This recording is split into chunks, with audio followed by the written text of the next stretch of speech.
Great to be with all of you. I was asked to speak about the EU's approach, the European approach to the situation in the Middle East. And as I think about it, I'm really compelled to say, and by the way, I'm a guest in this country, and Willem made a very good point about the terrible fear that Jewish people like me who work in universities have felt since October the 7th. It was literally the next day that we had anti-Israel demonstrations in my university, UCLA in Los Angeles, Harvard, Columbia, Penn, the entire country.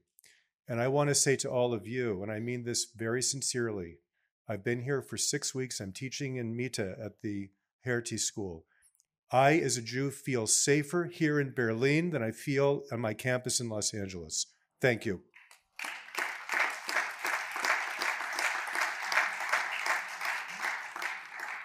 So the EU, I think, however, is taking an approach to the conflict that is both legally wrong and politically naive.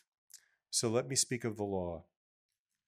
We hear from not just the EU, from Borrell, or from the Secretary General of the United Nations, Guterres, who's from an EU country, or from EU institutions, such as the European High Court of Justice, the International Court of Justice in Den Haag, the International Criminal Court. From all of these European institutions, from European diplomats, we constantly hear that the Israeli occupation of the West Bank is illegal, that the Israeli settlements are illegal, that Israel's actions in defending itself against Hamas in Gaza are illegal.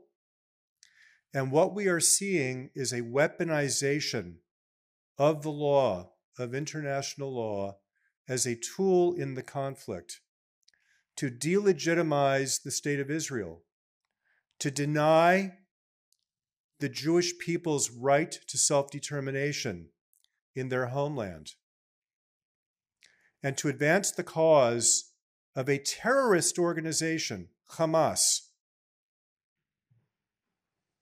And you've all, of course, heard multiple times over the last 2 days about that organization. And so let me just give you a couple of documents that you might want to use in your own advocacy, the important work that all of you in this room are doing on behalf of Israel. Let me start with the League of Nations Mandate for Palestine, 24th July, 1922. The League of Nations formed as part of the Treaty of Versailles in 1919.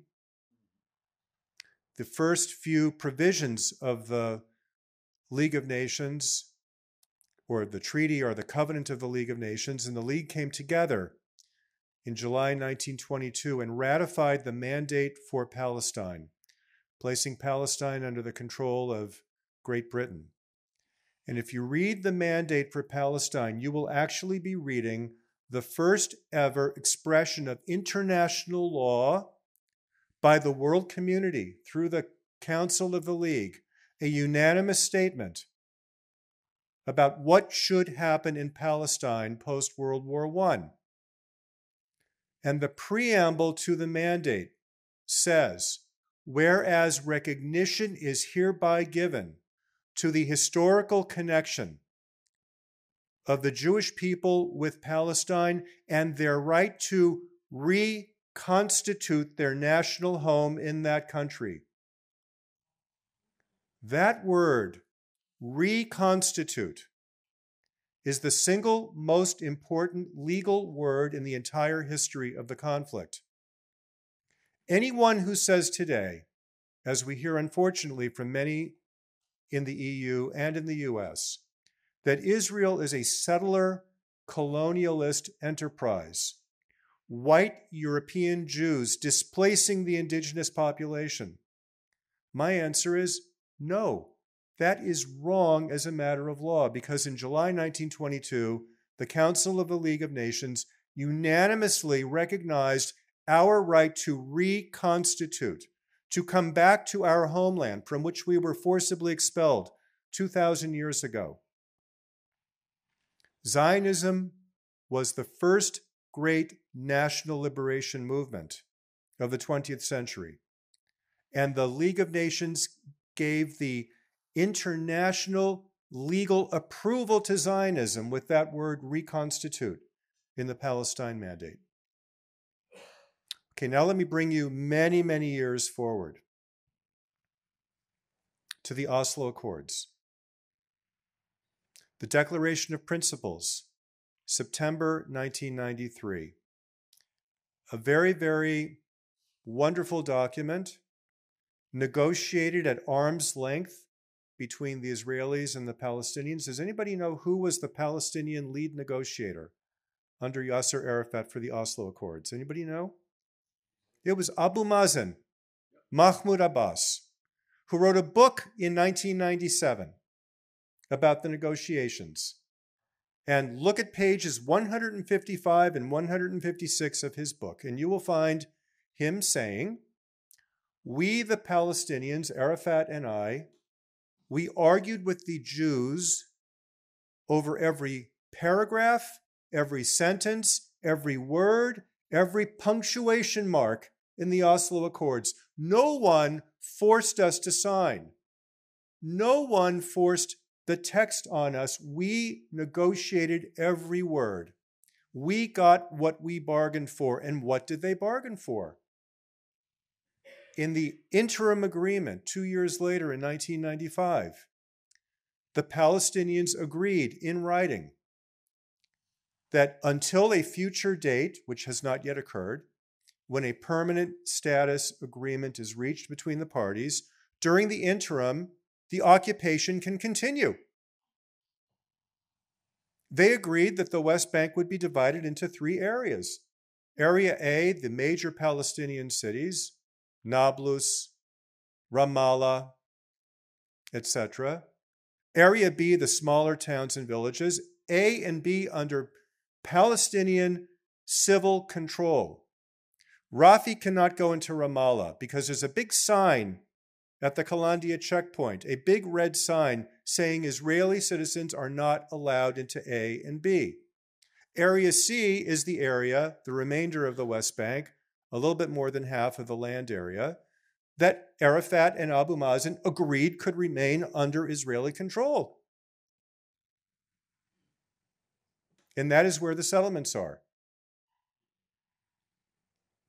And the Oslo Accords expressly say in writing that until such time as there is a permanent status agreement, the settlements can remain in Area C. There is nothing in the Oslo Accords that prevents settlements to be expanded as a result of the natural growth of the population. There's nothing in the Accords that prevents the building of new settlements in Area C. Look at every paragraph and sentence and word and punctuation mark, and you will not find anything that prevents Israel from doing those things. And that is what Arafat and Abu Mazen agreed to. Moreover, there is nothing in the Oslo Accords that says that Palestinian statehood should be the final outcome of the negotiations. 7 issues are identified for the permanent status negotiations: Jerusalem, borders, refugees. By the way, both Jewish refugees who were forcibly expelled from Morocco, Iraq, Egypt, between 1948 and 1952-53, as well as Palestinian refugees. Borders, refugees, Jerusalem, etc. Nothing about Palestinian statehood. And so to those who say that the occupation is illegal, the settlements are illegal, I say the Oslo Accords make them perfectly legal. And under the Vienna Convention on the Law of Treaties, 1969, Article 3, the Oslo Accords have the status of an international treaty, an expression of the law. And so my response to the EU diplomats is that when you breathlessly proclaim the occupation and the settlements to be illegal, here's a treaty that says they are not illegal. And if you now want Israel to sign another treaty, how can the Israelis rely upon you 20 or 30 or 50 years from now to respect that treaty because you're not respecting the Oslo Accords today? You might not like it, but it is a treaty. That's the law. Now let me talk about political naivete. And Josias, forgive me for not understanding every word of your 9 questions, but your 9 questions were extremely important, and I've written about this. Whether or not we agree there should be a Palestinian state at some future point, the European approach seems to be the following. All we need is a Palestinian state and everything will be wonderful. The problem will go away. Netanyahu, President Herzog, who's here in Berlin today, why won't you just give them their state? All of our problems will be solved. And my answer is, what happens on day 1 of that state's existence? The flag goes up, the national anthem is played. What happens next? Will they enter into a military alliance with Iran? Will this state have an army? Why does it need an army? Will UNRWA still operate in this state? How can there be Palestinian refugees who are also Palestinian citizens? Will this state have a peace treaty with its neighbor Israel? Will it have commerce and trade ties with its neighbor Israel? Or will it simply view statehood as step 1 to what the PLO, when it was created in May of 1964, proclaimed as its objective, and what Hamas today proclaims as its objective, the destruction of the state of Israel? And I would urge all of you to please ask your diplomats to think about these questions, because only then will we know whether or not Palestinian statehood will be a solution to the problem. And I want to end with one last comment. We may see a hostage released today, Edan Alexander, maybe not released today, an American who served in the IDF. And of course, we're all praying for his release and for the well-being of the remaining 23 or so hostages who may be alive and for their families. I was interviewed on the BBC, if we can call Britain still part of, or the BBC part of Europe. I was interviewed live on the BBC in late October 2023, about 3 weeks after, it was before the ground invasion, by the way, of Israel. And during the interview, I said to the interviewer, why aren't the protesters in Paris, in London, in my university, in New York, demanding that Hamas release the hostages? Because that would be the simplest and quickest way for this war in Gaza to end. And to my amazement, the interviewer said, no, that is what the protesters are demanding. They're demanding that Hamas release the hostages. Of course, she was completely wrong. It's the BBC for you. But what we have not seen, unfortunately, are demands, consistent demands from the European Union and European diplomats directed to Hamas, directed to its patron Qatar, to release those hostages now. You go to Israel and you see signs everywhere. Bring them home. That's a message to the Israeli military and the government, which of course is their obligation to go in and find them and bring them home or negotiate the release. But why is the rest of the world, why are the Europeans not demanding of Hamas to let them go now? So with that, I want to thank you for your kindness to invite me, Messias, the entire organization, and thank you to all of you for your very, very strong work on behalf of Israel. Thank you.